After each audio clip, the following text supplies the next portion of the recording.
ধন্যবাদ। আমার নাম আরিয়ান পুত্রকুমার নারায়ণ সিং কৌন্তে, দিল্লি থেকে এসেছি। আমি ভালো ইংরেজি বলতে পারি না, এজন্য আমি দুঃখিত। স্যার, আমি জিজ্ঞেস করতে চাই যে ভগবানের বানানো নিয়মে কি পরিবর্তন হতে থাকে?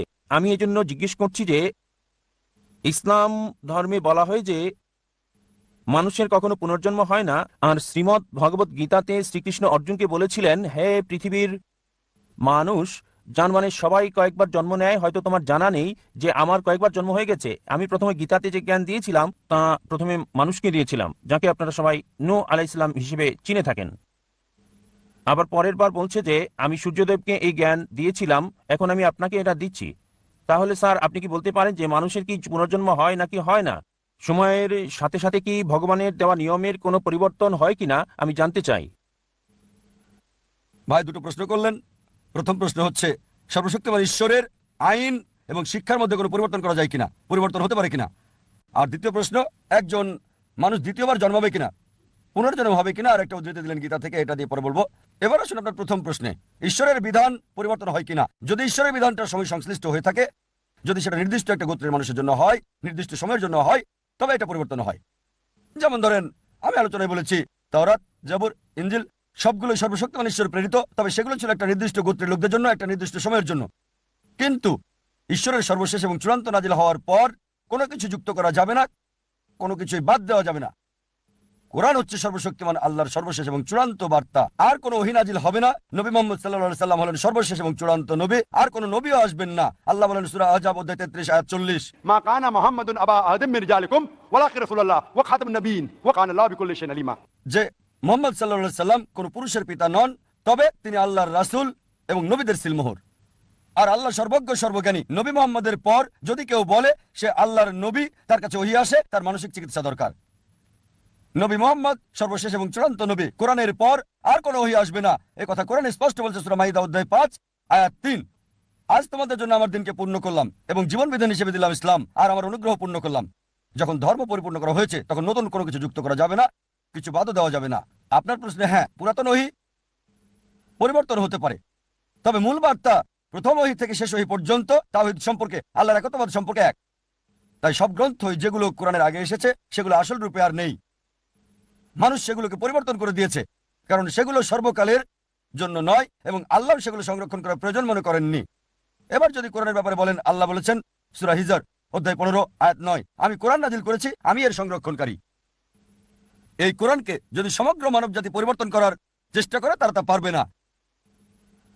সমগ্র মানবজাতি আর জিন একত্রিত হলেও কোরআনকে পরিবর্তন করতে পারবে না। আর পূর্ববর্তী কিতাবের ব্যাপারে বললে হ্যাঁ, তাহলে তা করতে পারবে, তবে চূড়ান্ত বার্তার ক্ষেত্রে পারবে না। এটা হচ্ছে চূড়ান্ত। এবার আসুন আপনার দ্বিতীয় প্রশ্নে। দ্বিতীয় প্রশ্নটা ছিল পুনর্জন্মে বিশ্বাস করি কি না দ্বিতীয় জীবনে। এবার পুনর্জন্মের ব্যাপারে বললে ভগবত গীতা থেকে উদ্ধৃতি দিলেন, তবে বেদ হিন্দু ধর্মের সবচেয়ে পবিত্র গ্রন্থ।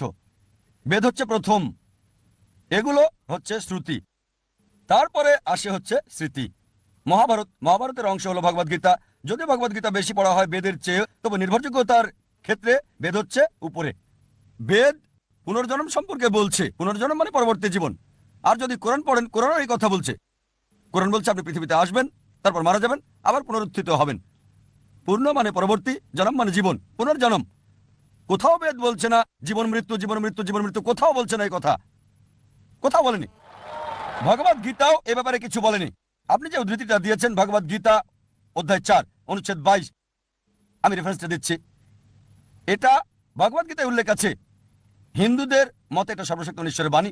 তাতে বলা হয়েছে যেহেতু মানুষ কাপড় পরিবর্তন করে, পুরাতন কাপড় ফেলে দেয়, নতুন কাপড় পরিধান করে, একইভাবে আত্মা নতুন দেহের ভেতরে যায়, পুরাতন দেহকে ফেলে দিয়ে নতুন দেহে যায়। আমার কোনো সমস্যা নেই, পৃথিবীতে এই দেহ আছে, যখন মারা যাবেন আপনাকে উঠানো হবে নতুন দেহে, সমস্যা নেই। এটা কোরআনের সাথে মিলছে, বেদের সাথে মিলছে।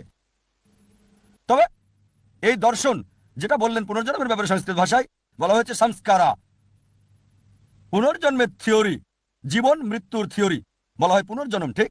এই থিওরিটা দাঁড় করিয়েছেন হিন্দু ধর্মের পণ্ডিতরা, বেদের কোথাও উল্লেখ নেই। কেন? কারণ তারা ব্যাখ্যা দিতে পারতো না। কেন কিছু লোক দেব, কিছু লোক ধনী, কিছু লোকের জন্ম গরিব পরিবারে, কিছু লোকের সুস্বাস্থ্য আছে, কিছু লোকের বংশগত হৃদরোগ আছে, ঈশ্বর এমন অবিচার করছেন কেন?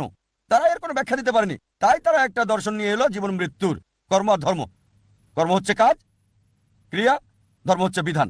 তাহলে ব্যাখ্যা কি কেন ঈশ্বর অবিচার করছেন, কেন একজন মানুষ হৃদরোগ নিয়ে জন্ম নেবে? শেষ জীবনে সে কিছু পাপ করেছিল। এই দর্শন অনুমান হিন্দু ধর্মের পণ্ডিতদের, এটা বেদের নয়। তাই তারা এই দর্শন নিয়ে এলো আর বলল যদি ভালো কাজ করো পরবর্তী জীবনে উঁচু জাতে জন্ম নেবে তোমরা। আর হিন্দু ধর্মের বিশ্বজনীন ভ্রাতৃত্ব হচ্ছে সব জীবন্ত প্রাণী ভাই। তাই হতে পারে কখনো জন্মাবেন তেলাপোকা হয়ে, কখনো বা ইঁদুর হয়ে, কখনো বিড়াল হয়ে, কখনো কুকুর, কখনো মানুষ হিসেবে। মানুষ হচ্ছে সর্বোচ্চ লেভেল।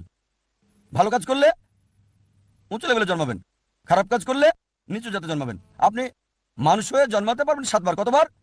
7 বার। এটা হিন্দু পন্ডিতদের দর্শন, যেটাকে বলা হয় সংস্কারা। এখন আপনাকে জিজ্ঞেস করি, এই পৃথিবীতে অপরাধ বাড়ছে না কমছে? অপরাধ বাড়ছে না কমছে? বেড়ে চলেছে, মাশাআল্লাহ, খুব ভালো। পাপ বাড়ছে। মানুষের সংখ্যা আমরা যা জানি, মানুষ বাড়ছে না কমছে? জনসংখ্যা বাড়ছে না কমছে?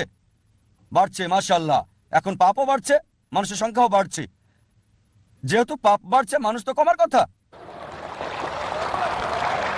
তাই বোঝা যাচ্ছে লজিক্যালি এটা ঠিক না। এজন্য আমি পুনর্জন্ম বিশ্বাস করি। পুনর্জন্ম মানে পরবর্তী জীবন, এ ব্যাপারে কোরআনও বলছে। তবে একবার এই পৃথিবীতে আসবেন, একবার।